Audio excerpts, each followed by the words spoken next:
Hello friends, UPSC GS hope में आपका स्वागत है। आज हम फिस्कल फेडरलिज्म के बारे में पढ़ेंगे। रिसेंटली अभी क्या हुआ, तमिलनाडु, केरला एंड कर्नाटक ने कुछ समय पहले सुप्रीम कोर्ट की तरफ रुख किया, क्योंकि उन्हें जो स्टेट स्पेसिफिक इशू है जैसे डिजास्टर रिलीफ फंड और ड्रॉट रिलीफ फंड, ये सब जो है वो सेंटर से रिलीज़ नहीं हो पा रहे थे, सेंटर के द्वारा उन्हें मिल नहीं रहे थे, तो इसलिए उन्होंने सुप्रीम कोर्ट की तरफ रुख किया। फिस्कल फेडरलिज्म में 3 पॉइंट्स है: फिस्कल इक्विवेलेंस, डिसेंट्रलाइजेशन थ्योरम और प्रिंसिपल ऑफ सब्सिडियरी।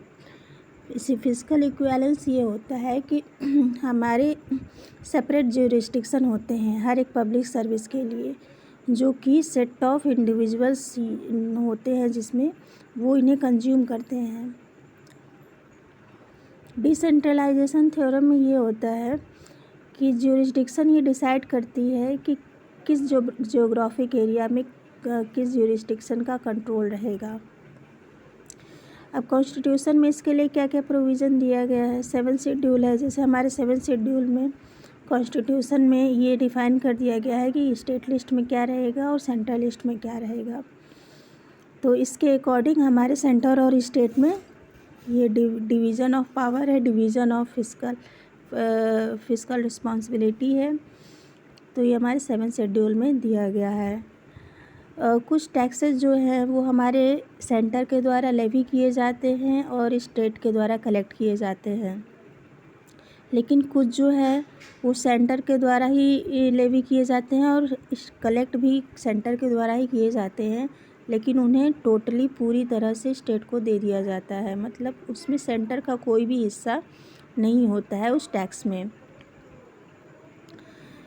हमारी जो जीएसटी आई थी उसमें एक टर्म था SGST, मतलब स्टेट जीएसटी। तो उसमें क्या होता था कि जीएसटी में कुछ कंपोनेंट ऐसे होते थे जो स्टेट जो है वो लेवी करती थी और कलेक्ट करती थी, और कुछ टैक्सेस ऐसे होते हैं जो लेवी और कलेक्ट तो यूनियन के द्वारा यानी सेंटर के द्वारा किए जाते हैं, पर उनका डिस्ट्रीब्यूशन इक्वल फॉर्म में सारे स्टेट के बीच में कर दिया जाता है। ये तो हो गया 7 शेड्यूल और डिस्ट्रीब्यूशन ऑफ रेवेन्यू कि टैक्सेस कैसे कलेक्ट किए जाते हैं और कैसे उन्हें डिस्ट्रीब्यूट कर दिया जाता है स्टेट्स के बीच में टैक्सेस के फॉर्म में। लेकिन कुछ होते हैं ग्रांट इन एड, वो स्टेट स्पेसिफिक होते हैं, वो सारे स्टेट्स को नहीं दिए जाते हैं, कुछ ही स्टेट्स को दिए जाते हैं स्पेशल पर्पज़ के लिए। वो आर्टिकल 275 में डिफ़ाइन किए गए हैं ग्रांट इन एड। अब स्टेट और कैसे मनी जो है वो कलेक्ट कर सकता है, थ्रू बोरोविंग। आर्टिकल 299 में ये दिया गया है कि गवर्नमेंट जो है यूनियन गवर्नमेंट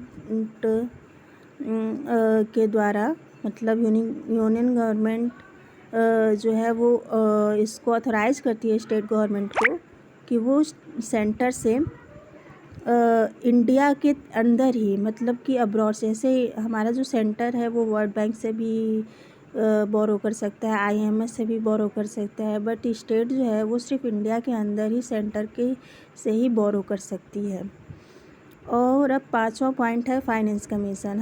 हर 5 साल में फाइनेंस कमीशन जो है वो आर्टिकल 280 के तहत प्रेसिडेंट जो है वो सेटअप करता है फाइनेंस कमीशन, और ये फाइनेंस कमीशन डिसाइड करती है कि जो टैक्सेस है उसमें कितना हिस्सा जो है वो स्टेट्स को दिया जाएगा।